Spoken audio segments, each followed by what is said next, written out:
പ്രിയമുള്ളവരെ, കോൺഗ്രസിന്റെ എക്കാലത്തെയും മികച്ച ട്രബിൾ ഷൂട്ടർ, കോൺഗ്രസിന്റെ പ്രതിസന്ധികളിൽ എപ്പോഴും അവർക്ക് താങ്ങും തണലുമായി നിന്നിട്ടുള്ള ടി.കെ. ശിവകുമാർ കർണാടകയുടെ മുഖ്യമന്ത്രിയായി അധികാരമേൽക്കുന്നു ദിവസങ്ങൾക്കുള്ളിൽ എന്ന വാർത്ത വരികയാണ്. നിലവിലുള്ള മുഖ്യമന്ത്രി സിദ്ധാരാമയ്യ രാജിവെച്ചിരിക്കുന്നു. അതുമായി ബന്ധപ്പെട്ട് ചില പ്രശ്നങ്ങൾ കോൺഗ്രസിനുള്ളിൽ കർണാടകയിൽ ഉടലെടുത്തിട്ടുണ്ട്.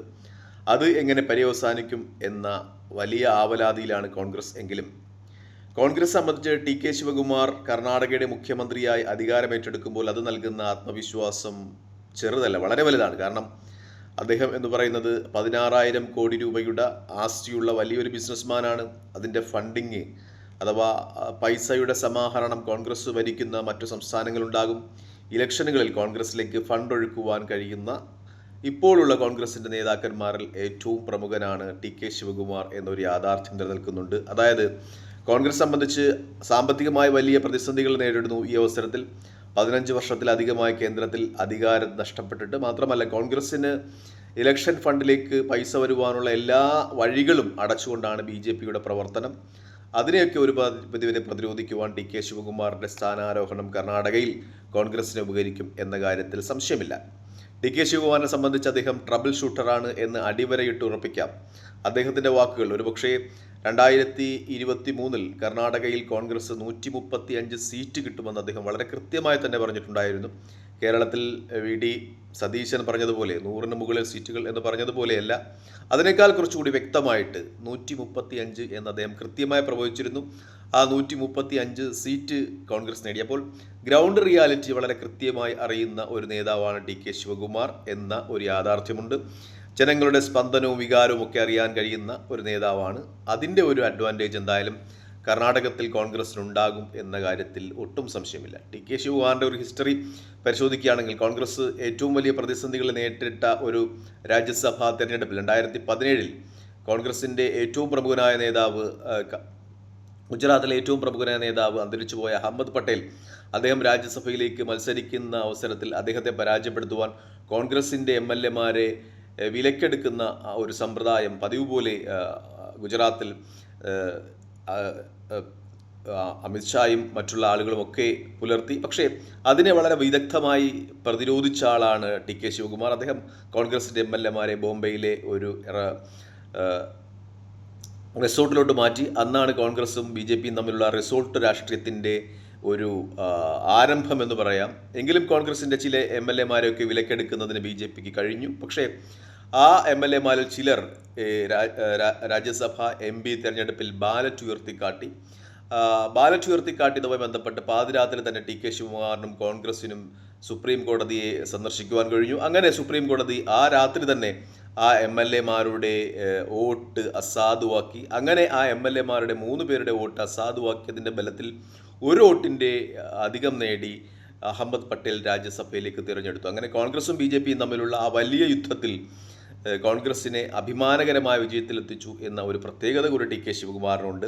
ആ ടി.കെ. ശിവകുമാറാണ് ഇപ്പോൾ കർണാടകയുടെ മുഖ്യമന്ത്രിയായി അധികാരമേൽക്കുന്നത്. കോൺഗ്രസ് സംബന്ധിച്ച് ദേവരാജ് അരശ് എന്ന് പറയുന്ന കർണാടകയിലെയും ഇന്ത്യയിലെയും ഏറ്റവും വലിയ നേതാവ് കോൺഗ്രസ് വിട്ടുപോകുന്ന സമയത്ത് ഇന്ദിരാഗാന്ധിയോടൊപ്പം ചേർന്ന് നിന്ന് കർണാടകയിൽ യൂത്ത് കോൺഗ്രസ് പടുതുയർത്തുമ്പോൾ അന്ന് ടി.കെ. ശിവകുമാറിന് 18-20 വയസ്സ് മാത്രമാണ്.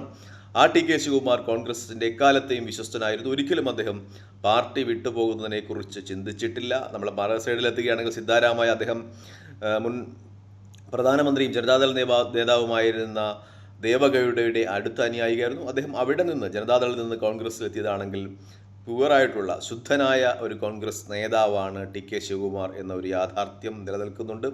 ഒരു പ്രതിസന്ധി ഘട്ടങ്ങളിലും അദ്ദേഹം പാർട്ടി വിട്ടുപോയിട്ടില്ല. നീണ്ടകാലം വേട്ടയാടലുകളുടെ ഫലമായിട്ട് ED റെയ്ഡിൻ്റെയൊക്കെ ഫലമായിട്ട് അദ്ദേഹം ജയിലിൽ കിടന്നിട്ടുണ്ടെങ്കിലും കോൺഗ്രസ് വിട്ടുപോകുന്ന ഒരു സംഗതിയെക്കുറിച്ച് അദ്ദേഹത്തിന് ചിന്തിക്കുവാനേ കഴിഞ്ഞിട്ടില്ല എന്നത് അദ്ദേഹത്തിൻ്റെ പ്രത്യേകതയാണ്. നമ്മൾ മധ്യപ്രദേശിലേക്ക് എടുത്തു നോക്കിയാൽ മുഖ്യമന്ത്രി പദം നിരസിച്ചതിൻ്റെ പേരിൽ ജ്യോതിരാദിത്യ സിന്ധ്യയൊക്കെ ബി.ജെ.പിയിൽ പോയിട്ടുണ്ടായിരുന്നു. പക്ഷേ ഇവിടെ കർണാടകയിൽ നിയമസഭാ ഇലക്ഷൻ്റെ സമയത്ത് കോൺഗ്രസ് ടി.കെ. ശിവകുമാറിന് നൽകിയ വാഗ്ദാനം 2.5 വർഷത്തിന് ശേഷം ടി.കെ. ശിവകുമാറിനെ മുഖ്യമന്ത്രിയാക്കാം, സീതാരാമയ്യ മാറ്റിയിട്ടെന്നായിരുന്നു. പക്ഷേ അത് ടി.കെ. ശിവകുമാറിനെ മാറ്റി സിദ്ധാരാമയ്യ മാറുവാൻ തയ്യാറായില്ല. എന്നിട്ടും ബി.ജെ.പിയുമായി വിലപേശുവാനോ കോൺഗ്രസ് വിട്ടുപോകുവാനോ ഒന്നും തയ്യാറാത്ത നേതാവായിരുന്നു ടി.കെ. ശിവകുമാർ എന്നൊരു യാഥാർത്ഥ്യമുണ്ട്. അതുകൊണ്ട് തന്നെ പാർട്ടി അദ്ദേഹത്തിന് കൊടുക്കുന്ന ഒരു സമ്മാനമായിട്ട് നമുക്കിതിനെ വിലയിരുത്താം. മാത്രമല്ല, കോൺഗ്രസ് കുറച്ചുകൂടി യാഥാർത്ഥ്യ ബോധത്തിലേക്ക് അടുത്തു വരുന്നു എന്ന ഒരു യാഥാർത്ഥ്യമുണ്ട്. പ്രത്യേകിച്ച് മിക്കപ്പോഴും ഈ മുൻകാല നേതാക്കന്മാരുടെ പല്ലുകൊഴിഞ്ഞ സിംഹങ്ങളെയൊക്കെയും പ്രചോദിപ്പിച്ച് കൂടെ നിർത്തുവാൻ വേണ്ടി കോൺഗ്രസ് ജനസ്വാധീനമുള്ള നേതാക്കന്മാരെയൊക്കെ അവഗണിക്കുന്ന ഒരു സമ്പ്രദായം ഉണ്ടായിരുന്നു. പക്ഷേ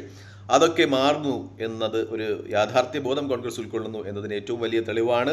പ്രത്യേകിച്ചും കേരളത്തിൽ വി ഡി സതീശൻ്റെ മുഖ്യമന്ത്രി പദവും ഇപ്പോൾ കർണാടകയിൽ തന്നെ കോൺഗ്രസ് ഇതുമായി ബന്ധപ്പെട്ട വിവിധ ഏജൻസികളെ പഠിക്കുവാൻ വേണ്ടി ഗ്രൗണ്ട് റിയാലിറ്റികൾ പഠിക്കുവാൻ വേണ്ടി നിയോഗിച്ചിരുന്നു എന്ന റിപ്പോർട്ടുകൾ പുറത്തു വരികയാണ്. ആ ഏജൻസികളൊക്കെ നൽകിയ റിപ്പോർട്ട് പ്രകാരം ടി കെ ശിവകുമാറിനാണ് അവിടെ ജനങ്ങളുടെ ഇടയിൽ സ്വാധീനം എന്ന് വ്യക്തമാക്കിയത് കൊണ്ടാണ് അദ്ദേഹത്തെ മുഖ്യമന്ത്രിയാക്കുന്നത് എന്ന വാർത്ത പുറത്തു വരികയാണ്. നേരത്തെ നമ്മൾ ആന്ധ്രാപ്രദേശിൻ്റെയൊക്കെ കാര്യമെടുത്താൽ ആന്ധ്രാപ്രദേശിൽ ജഗന്നാഥ റെഡ്ഡിയുടെ മരണശേഷം അവിടുത്തെ ജനങ്ങൾ രാജശേഖർ റെഡ്ഡിയുടെ മരണശേഷം അവിടുത്തെ ജനങ്ങൾ അദ്ദേഹത്തിൻ്റെ മകൻ ജഗന്നാഥ റെഡ്ഡിയെ മുഖ്യമന്ത്രിയാക്കുവാനാണ് ആഗ്രഹിച്ചിരുന്നത്. പക്ഷേ അന്ന് കോൺഗ്രസിൽ സോണിയാഗാന്ധി ഉൾപ്പെടുന്ന നേതൃത്വം വയോധികനായ റോസയെ മുഖ്യമന്ത്രിയാക്കിയായിരുന്നു. അതിനുശേഷം ജഗന്നാഥ റെഡ്ഡി കോൺഗ്രസ് വിട്ടുപോയി. അതിനുശേഷം കോൺഗ്രസ് ആന്ധ്രാപ്രദേശിൽ ഉപ്പുവെച്ച കലം പോലെയായി മാറി. ആസാമിലെടുക്കുകയാണെങ്കിൽ ആസാമിൽ ഹേമന്ത് ബിശ്വാസ് ശർമ്മയ്ക്കായിരുന്നു ജനപിന്തുണ. പക്ഷേ കോൺഗ്രസ് പാരമ്പര്യത്തിലൊക്കെ അടിയുറച്ച് വിശ്വസിച്ചതുകൊണ്ട് അവിടെ തരുൺ ഗൊഗോയുടെ മകനെയാണ് മുന്നോട്ട് കൊണ്ടുവരാൻ ശ്രമിച്ചത്. പക്ഷേ അതിനുശേഷം ഹേമന്ത് ബിശ്വാസ് BJP-യിൽ ചേർന്നു. ആ പ്രദേശത്തെ മുഖ്യ സംസ്ഥാനങ്ങളും അദ്ദേഹത്തിൻ്റെ ഒരു ശ്രമഫലമായി BJP-യോടൊപ്പം ചേർന്നു എന്നൊക്കെ ഒരു തിരിച്ചറിയൽ കോൺഗ്രസിന് ഉണ്ടാകുന്നുണ്ട്. അതായത് പഴയ നേതാക്കന്മാരെക്കാളും ജനങ്ങളെ സ്വാധീനിക്കുവാൻ കഴിയുന്ന പുതിയ നേതാക്കന്മാരുടെ പിന്നിലാണ് പാർട്ടിക്ക് ശക്തി എന്നൊരു യാഥാർത്ഥ്യം ആസാമിലെയും ആന്ധ്രാപ്രദേശിലെയും ഒക്കെ നഷ്ടങ്ങൾ കൊണ്ട് കോൺഗ്രസ് പഠിക്കുന്നുണ്ട് എന്ന ഒരു യാഥാർത്ഥ്യം ഇപ്പോൾ പുറത്തു വരികയാണ്. എന്തായാലും വലിയ രീതിയിലുള്ള ഒരു രാഷ്ട്രീയ മുന്നേറ്റം തെക്കൻ സംസ്ഥാനങ്ങൾ, സൗത്ത് ഇന്ത്യൻ സംസ്ഥാനങ്ങൾ കോൺഗ്രസ്സിന് അദ്ദേഹത്തിൻ്റെ സ്ഥാനാരോഹണം കൊണ്ടുണ്ടാകും എന്ന കാര്യത്തിൽ സംശയമില്ല. ഫണ്ടിങ്ങിൻ്റെ വലിയ ഒരു ഒഴുക്കുണ്ടാകും. കാരണം അത്രത്തോളം വലിയ സാമ്പത്തിക ശക്തിയുള്ള ആളാണ് ശിവകുമാർ. പ്രത്യേകിച്ചും അദ്ദേഹത്തിൻ്റെ ശ്രമഫലമായിട്ട് ഇലക്ഷനിൽ വലിയ ഫണ്ടിങ് കേരളത്തിലേക്കും ഉണ്ടായിരുന്നു എന്ന റിപ്പോർട്ടുകളുണ്ട്. 1600 കോടി എന്ന് പറയുന്നത് ചെറിയ ഒരു തുകയല്ല. അത്രമേൽ വലിയ ഒരു സാമ്പത്തിക സ്ഥിതി ഉള്ള ആളാണ് അദ്ദേഹം. പക്ഷേ കർണാടകയെ സംബന്ധിച്ച് ചില സാമുദായിക സമവാക്യങ്ങൾ കോൺഗ്രസ് എങ്ങനെ നേരിടും എന്നതിനെക്കുറിച്ച് ചോദ്യങ്ങൾ വരികയാണ്. പ്രത്യേകിച്ചും സിദ്ധാരാമയ്യയുടെ സമുദായം, OBC സമുദായ മറ്റു OBC സമുദായങ്ങൾ അവരൊക്കെയും സിദ്ധാരാമയ്യയ്ക്ക് വേണ്ടി തെരുവിലിറങ്ങുന്നു എന്ന ഒരു യാഥാർത്ഥ്യമുണ്ട്. മറ്റൊന്നുകൂടിയുണ്ട്, ഒക്കലിംഗ സമുദായ അംഗമാണ് ശിവകുമാർ. പക്ഷേ അദ്ദേഹത്തിൻ്റെ സമുദായം BJP-യുടെ ഒരു രാഷ്ട്രീയ വോട്ട് ബാങ്കാണ് എന്ന ഒരു യാഥാർത്ഥ്യമുണ്ട്. എന്തായാലും കോൺഗ്രസ് എടുത്ത ഈ നിലപാട് രാജ്യവ്യാപകമായി കോൺഗ്രസിൻ്റെ രാഷ്ട്രീയ നിലപാടുകളിൽ വ്യതിചലനങ്ങൾ ഉണ്ടാകുന്നു. ജനങ്ങളോടൊപ്പം ചേർന്ന് നിൽക്കുവാൻ കോൺഗ്രസ് ശ്രദ്ധിക്കുന്നു എന്ന ഒരു യാഥാർത്ഥ്യമുണ്ട്. കേരളത്തിലായാലും ഇപ്പോൾ കർണാടകയിലായാലും ഏജൻസികളെയൊക്കെ വെച്ച് ജനങ്ങളുടെ ഒരു ഇഷ്ടം എന്താണ് എന്നറിഞ്ഞാണ് മുഖ്യമന്ത്രിയെ തീരുമാനിക്കുന്ന രീതിയിലേക്ക് കോൺഗ്രസ് എത്തിയിട്ടുള്ളത് എന്നത് ആ രാഷ്ട്രീയ പ്രസ്ഥാനത്തിൽ പ്രതീക്ഷ നൽകുന്നു എന്ന കാര്യത്തിൽ സംശയമില്ല. തൽക്കാലം ഈ വീഡിയോയുടെ വാങ്ങിയാണ്. മറ്റൊരു വീഡിയോ കാണുന്നവരെ നന്ദി, നമസ്കാരം, ജയ് ഹിന്ദ്. വീഡിയോ ഇഷ്ടപ്പെടുന്നുണ്ട് ലൈക്ക് ചെയ്യുക, ഷെയർ ചെയ്യുക, കമൻറ്റ് ചെയ്യുക. മറ്റൊരു വീഡിയോ കാണുന്നവരെ ജയ് ഹിന്ദ്.